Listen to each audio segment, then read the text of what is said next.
Mahal tayo ng Panginoon, magbagong buhay na tayo. Ako po si Father Fiel Pareha at ito po ang ating segment, ang Daily Devotion, na kung saan tayo po ay magdarasal, magbabasa at magninilay kasama ng salita ng Diyos sa buong taon. Manalangin tayo. Sa ngalan ng Ama, ng Anak at ng Espiritu Santo. Amen. Halina, banal na Espiritu, liwanagan mo ang aming puso at isip, nang maunawaan at may sa buhay namin ang iyong salita. Amen. Our Bible passage for today is from the Gospel of St. John, chapter 3, verses 31 to 36, and I read it for you.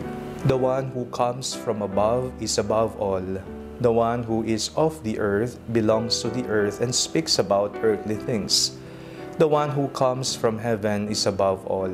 He testifies to what he has seen and heard, yet no one accepts his testimony. Whoever has accepted his testimony has certified this, that God is true.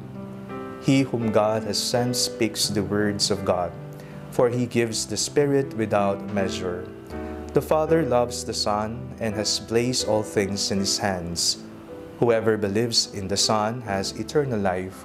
Whoever disobeys the Son will not see life, but must endure God's wrath. Mahal tayo ng Panginoon. Ito po ang ating pinagnilayan kahapon.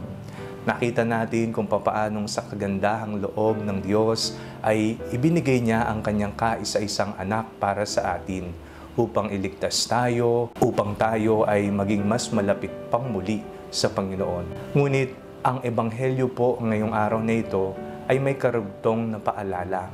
Ang sabi po, whoever believes in the Son has eternal life. Kung sino man po ang mananalig at maniniwala sa anak ng Diyos ay mayroong buhay na walang hanggang matatanggap. But whoever disobeys the Son will not see life, but must endure God's wrath. Ngunit ang hindi magiging masunurin at gagawa ng kalooban ng anak ay mapaparusahan. Alam po ninyo, ang pagmamahal ng Diyos ay libre, laging nariyan. Nasa sa atin kung ito po ay ating tatanggapin o atin itong iiwasan. Kung mas pipiliin nating mahalin ang ating sarili, gumawa ng kasalanan at mamuhay sa kadiliman.